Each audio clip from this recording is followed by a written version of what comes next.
Hello, and welcome back to another episode of Critical Reactions with your host, Bryan.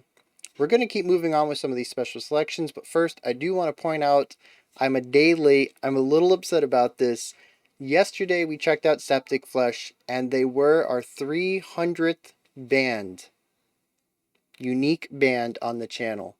We've had 379 reactions in total, but this was our 300th unique band. That is a lot of bands to check out. A lot.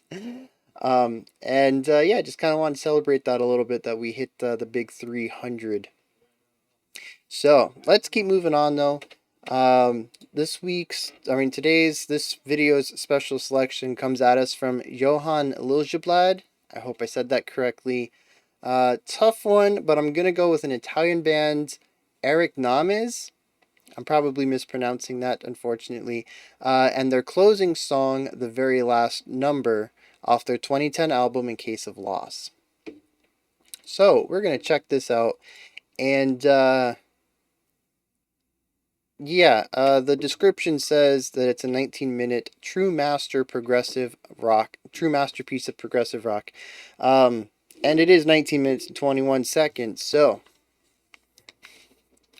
as usual, pause the video, grab some water, grab a light snack, low sodium preferably. If you live in America, it's kind of hard to do, but find a low sodium snack. And get ready to chill with some fantastic prog rock, I'm assuming.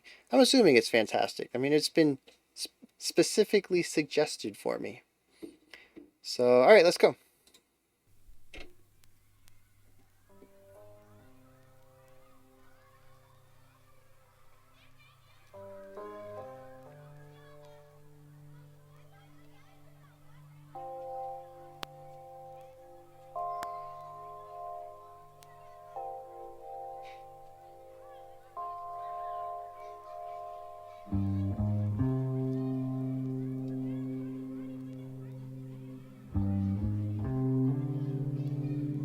So we have a mood being set, and they're using some ambient noises like children playing to really drive home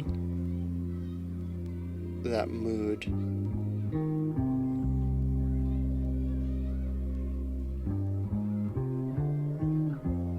There's a really nice ethereal pad going on behind this bass.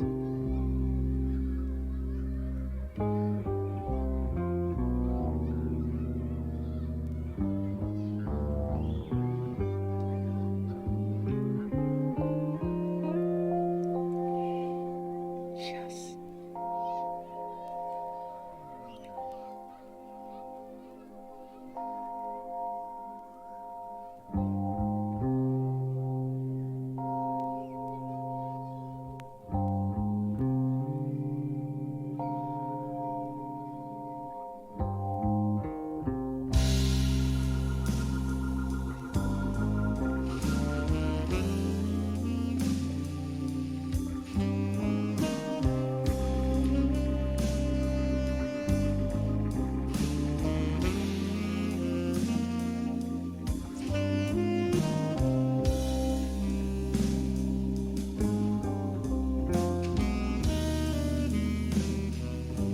Yeah, so really nice laid back 6/8. Beautiful sax work.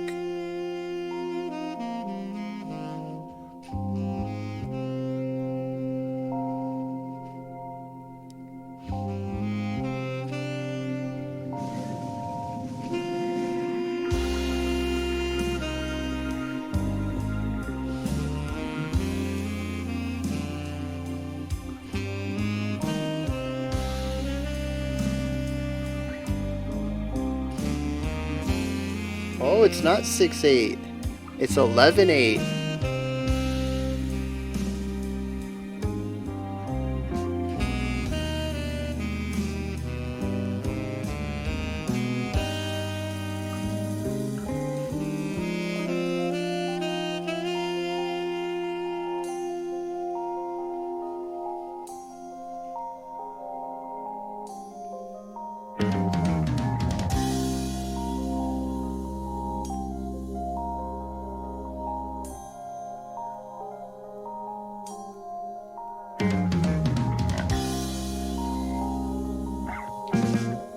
Yeah, really allowing a section to breathe.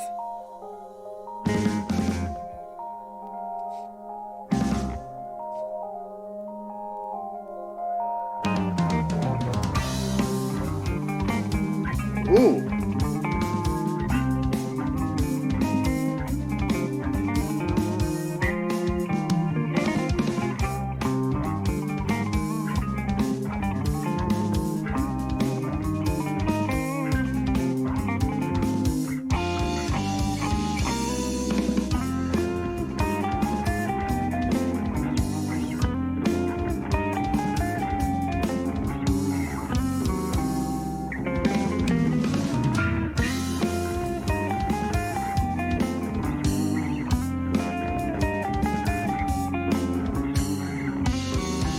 Yeah, so we're in like a 9 there, so maybe alternating 5-4-4-4. Really interesting rhythmic ideas going on.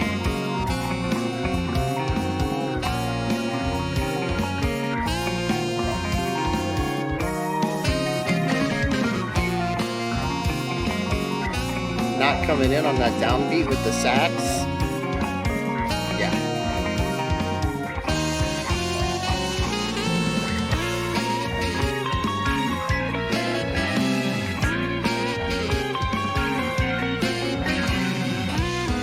Yeah, this layering work is phenomenal.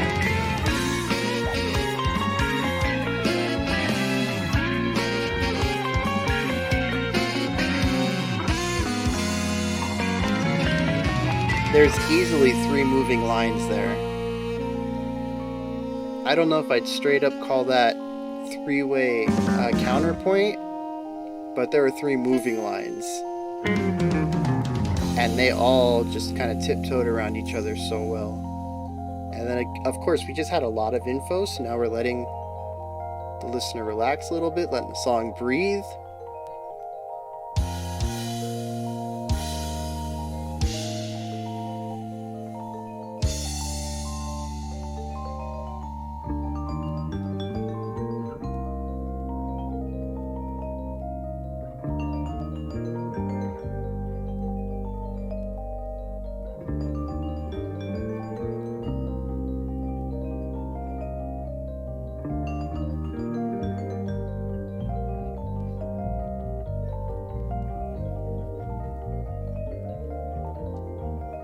Really digging that bass work.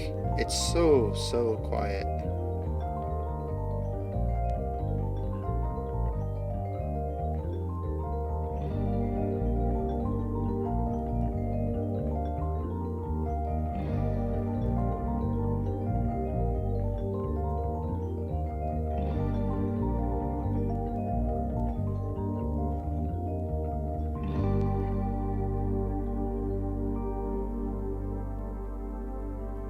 Waiting for you to join me in my dream, waiting for you to go. Sounds of the sea caress my soul. We have to cross the bay. It's so serene. You shady tree, avoid the sun. I got out almost blind. Speak very low, stare at the stars, learn how to hear the breeze. I'd better be on my way. I won't fall in love with hatred. Lock up the door, the lodger is gone. It doesn't let me anymore. Unleash your bells, evoke the bus, conceal the sound of water. Shiver of red, the shiver of fear. It's better to go and forget. Join me in my dream, and maybe I'll show you more than you want to see. Trying to hold a fistful of sand, that's how I waste my time. 2 steps back. Yeah, so the drummer's trying to keep it, the rhythm a bit lively there, because we did return to 4-4. Or, we went to 4-4.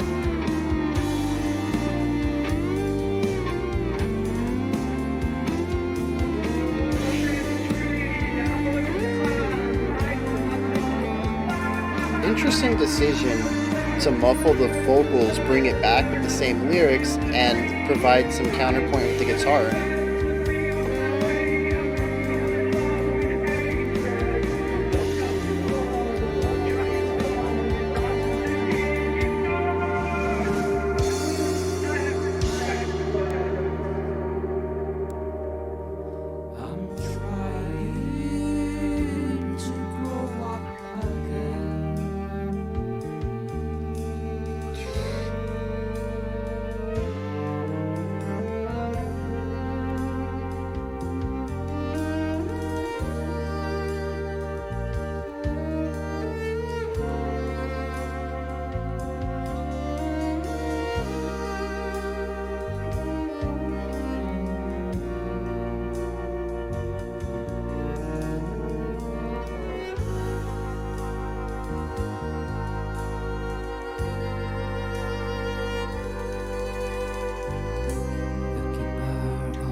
the way that these guys write melody lines.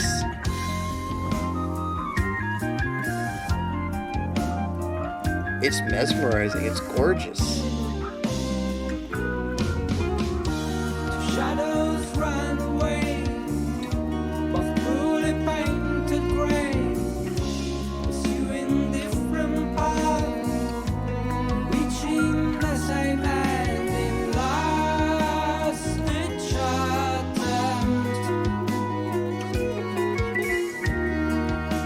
to save themselves.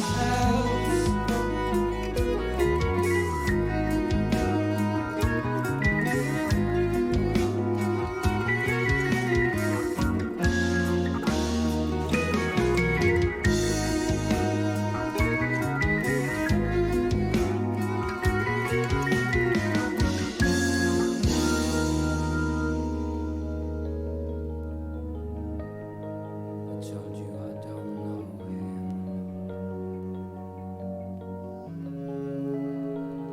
Never seen that face before. Is that me? They do a lot of really good work with dynamics, but I kind of associate that with prog rock. Dynamics is just, it's something baked into the DNA of that genre, but these guys pull it off very well.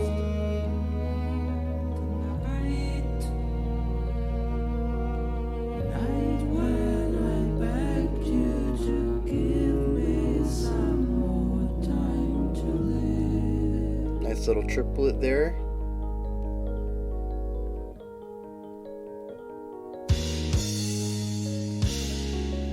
The bells, I almost, I don't know, I almost missed that. Bells are doing a fantastic job at the bottom.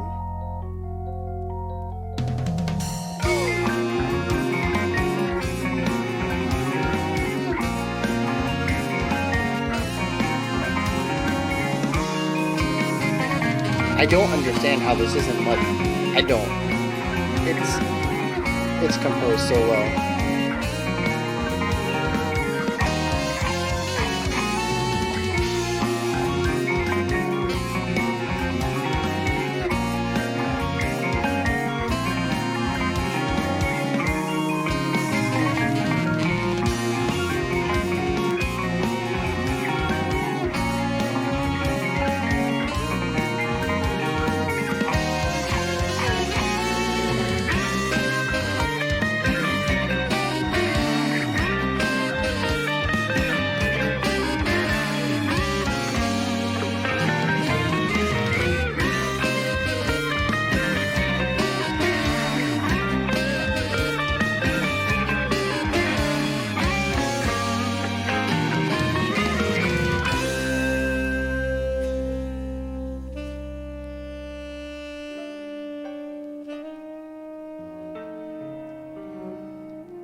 Very nice.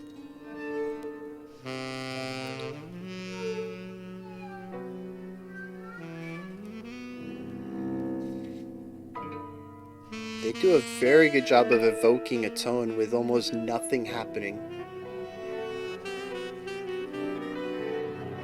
Like, if this doesn't scream to me like a shady alleyway, I don't know what would.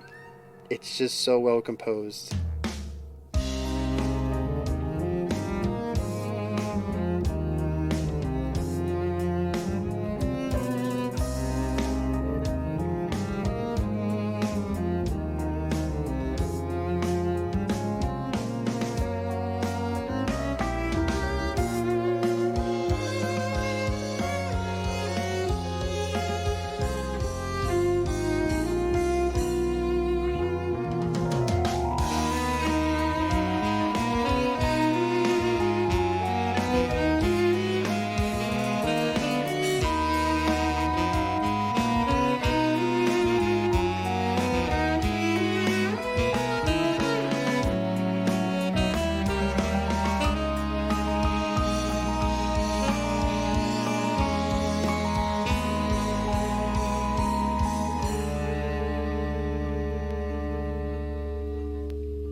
right.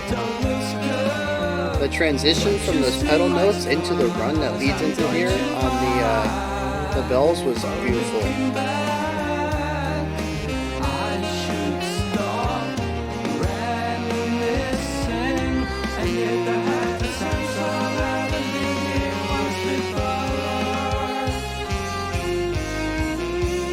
Interesting rhythmic qualities in that vocal line.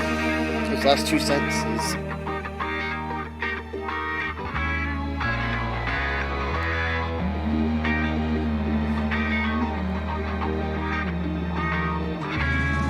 Dude, that is funky. I have no idea why it fits. Like, where did this come from?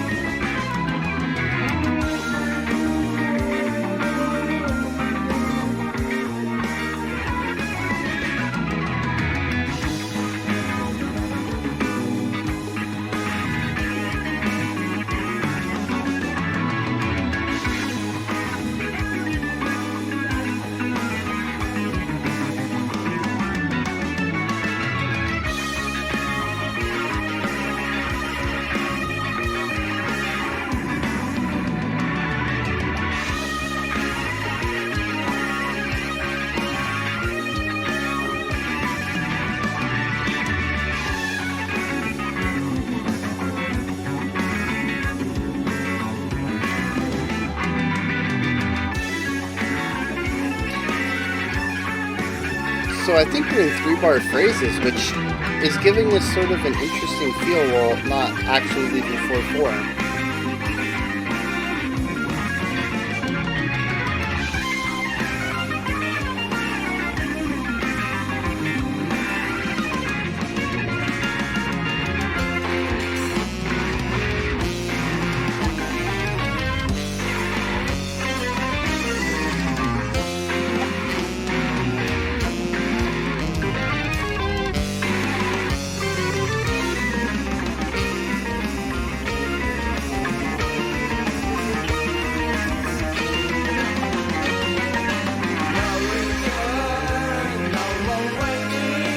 I don't know. It ended in 4/4, but it didn't feel like it was there the whole time. Really cool accent work there, though.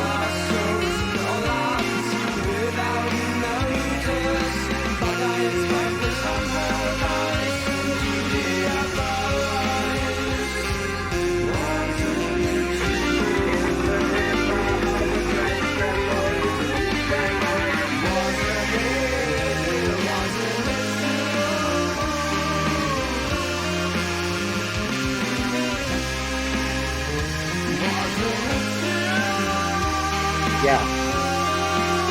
Everything going on in the background is phenomenal.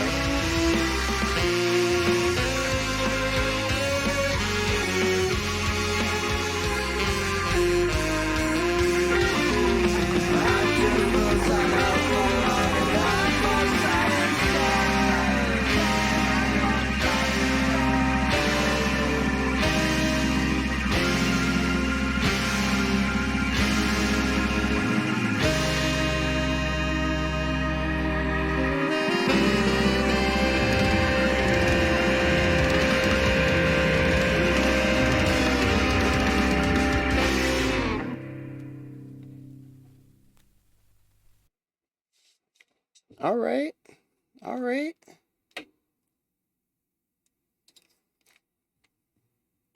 So that was a wild ride, for sure. There's a few things that definitely stand out to me, and geez, I'm making a lot of noise. The first is, for me, it's their melodic layering and the way that they compose the melodies. There are too many sections where there are multiple melody lines that are just interweaving between each other, never really stepping on anyone's toes, but always providing just enough space for the other instruments to shine while not taking attention away from themselves. And I don't know how they did that with such layered floors under them.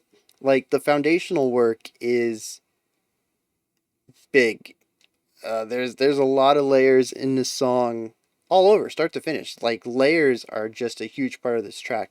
And for them to have so many foundational layers, and then still find room to put three melodies on the top of that, um, it is just some phenomenal writing, and it happens so often. It is not a fluke. I have to believe that these guys are just that good at creating layered melody work. It's just that is where the good stuff happens in this song, is in the melody. Um, I don't want to take away too much from the lower end work though. Uh, they do a phenomenal job at creating a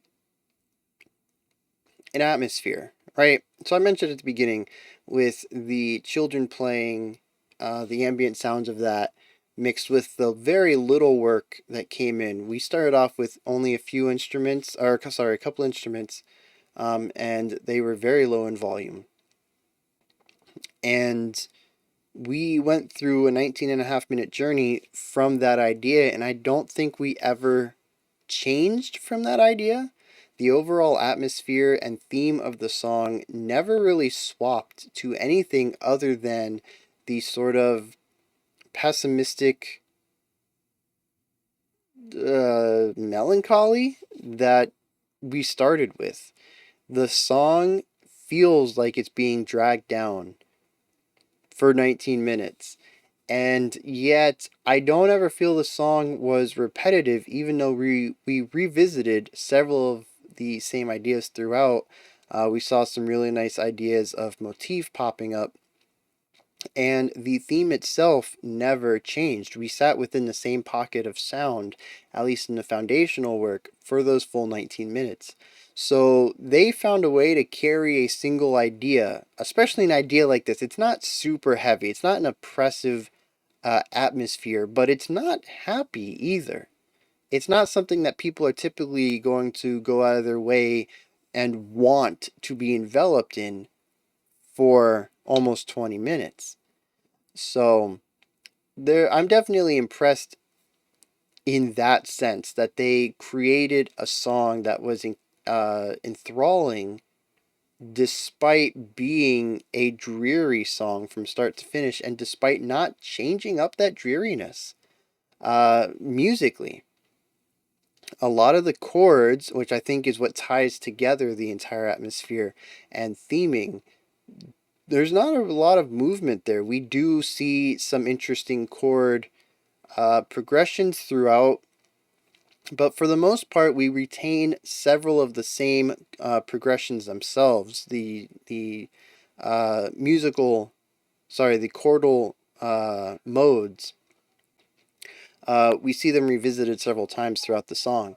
So, in a way, in a sense, the song could be said to be very samey, to be repetitive, at least in the foundational work. And that is true. And I think that's what fascinates me most about it, is that I remember looking over at the timer just to kind of see how far we were into it, how much longer the song was. I do that occasionally, especially with the long songs, so I can kind of get a sense of, how much longer we have for me to kind of formulate a thesis, for me to start pulling my ideas together instead of just being a bunch of random ideas that I've made note of throughout the song.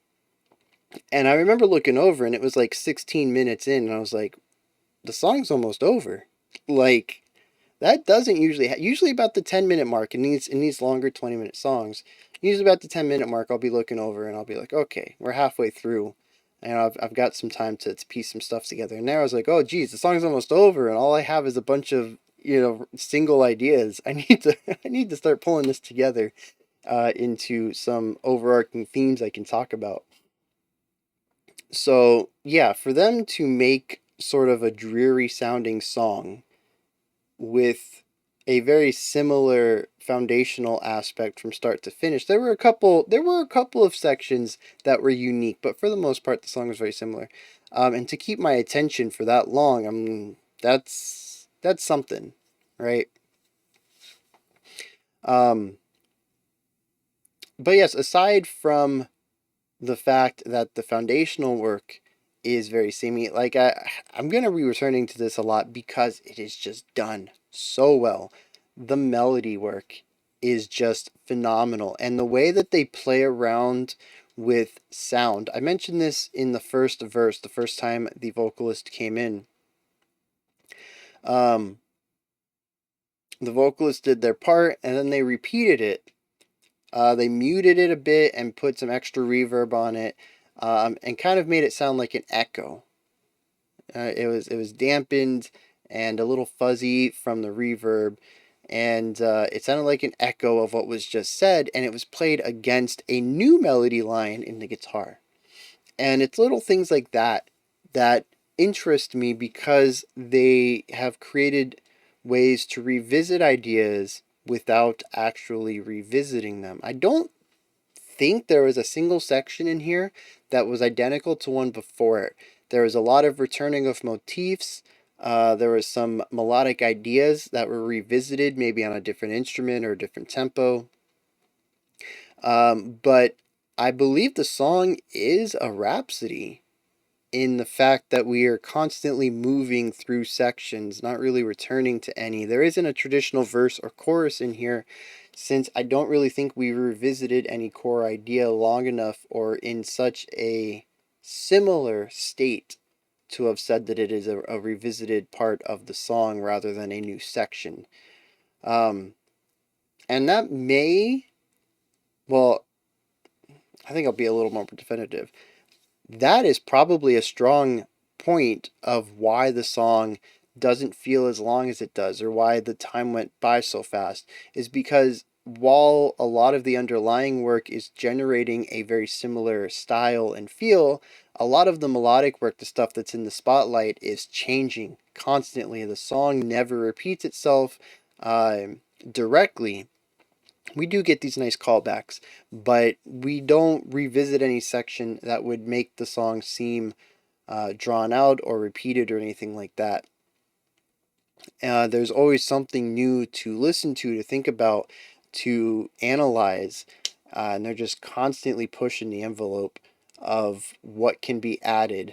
And I think their use of space and mixing is just phenomenal. I've already mentioned this. I'm going to mention it again just because it blows my mind how many layers they can have on here in the melodic area, in the spotlight, and not get muddy.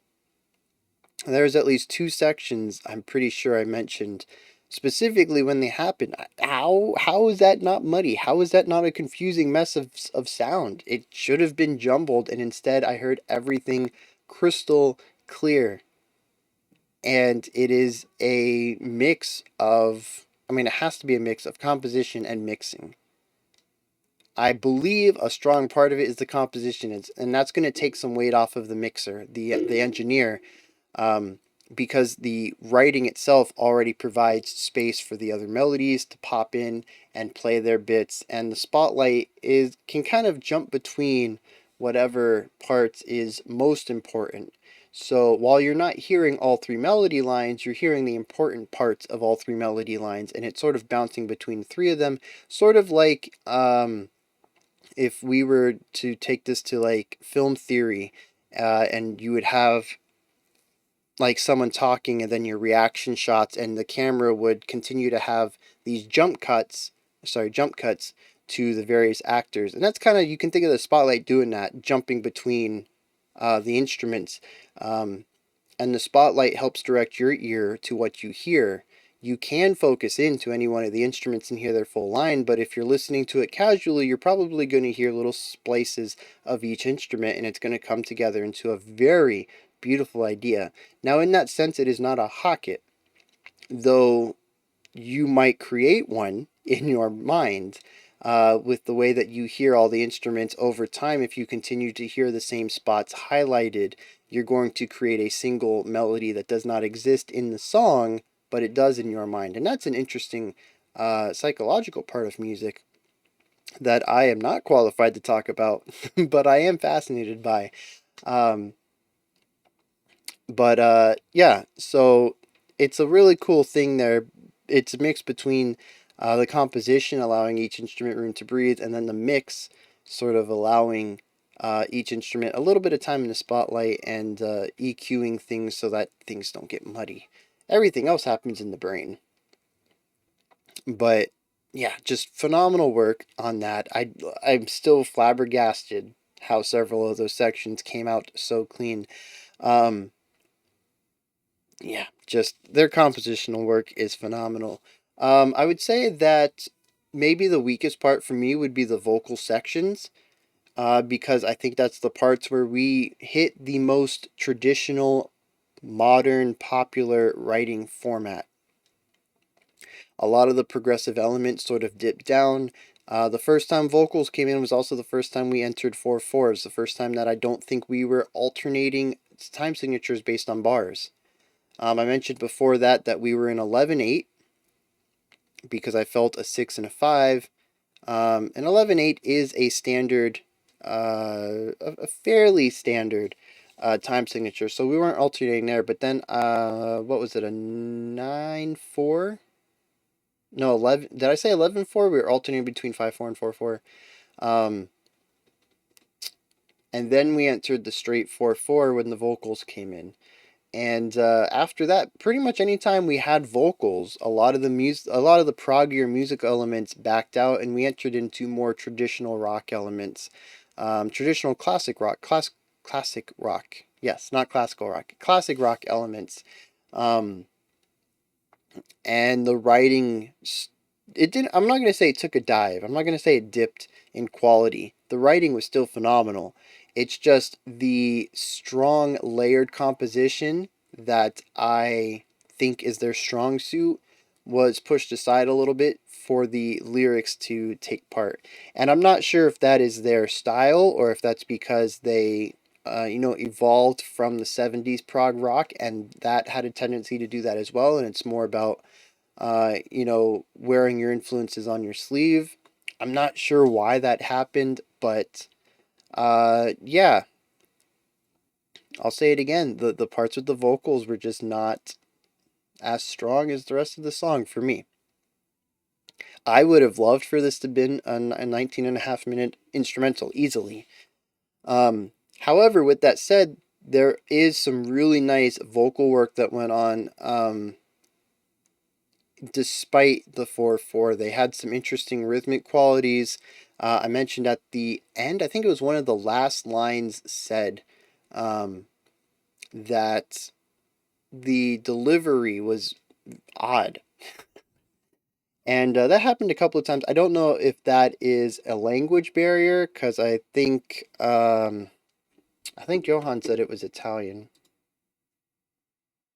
Yep, an Italian band, and they were singing in English. So I'm not sure if that was a language thing or an accent thing. Most of their pronunciations were pretty good. It was just a couple of lines that felt odd, or if they were trying to shoehorn it into a rhythmic quality because of the progginess that was happening under it. But I enjoyed those actually. They felt odd for sure. They didn't quite fit, and it could be just that I'm used to the rhythm of English, and it sounded unusual with the odd rhythmic pattern and the odd syllabic. Oh, I don't know why I'm trying to. The odd syllabic accentuations. That's the least technical way I could probably say that without having to go into an entire ramble about it. um, so yeah, but they intrigued me because they were the parts of the vocal work that felt most at home with the rest of the song. Um, so I don't know. I'm just kind of disappointed. But however, I do enjoy some of the lyrics that were going on, and it helped continue the themes of sort of that, like I said, fatigued melancholy that the rest of the song goes on with. I also enjoyed the very wide reverb on the vocals. It reminded me of that Pink Floyd track. I don't know if this was another instances, like I said, of wearing your inspirations on your sleeve and mimicking that, or if it was done specifically for the themes in the song. track is called The Very Last Number. It's the last track on the song. The album is called In Case of Loss. There seems to be a lot of finality in these names and titles, and I don't know if some of that works its way into the ideas of maybe who's singing or where they're singing from, if we're talking about some sort of afterlife concept. I don't know if this is a concept album, so I don't know how any of this works together. Maybe their vocals are always like this, and like I said, it's more of wearing their inspirations on their sleeve, or maybe it's specifically for this song and it fits in. Regardless, I think it fits in very well with the atmosphere that they've created. So, yep, as usual with these 20-minute tracks, I don't have very many specifics as far as instrument work to talk about because there's just so much going on. But I do love a lot of what I heard. There's some really nice instruments, tones in there. I loved a flute, clarinet. I don't remember now. The saxophone, of course, was prominent throughout, um, and really nice flow. Whoever was doing the solos on the saxophone has a phenomenal sense of melodic movement. It just had really good flow to the way that his solos were written and performed, and some of the more emotive aspects, like the airiness in it, and sort of digging into that in some sections, getting an even airier tone on his saxophone. So yeah, lots of just really good stuff.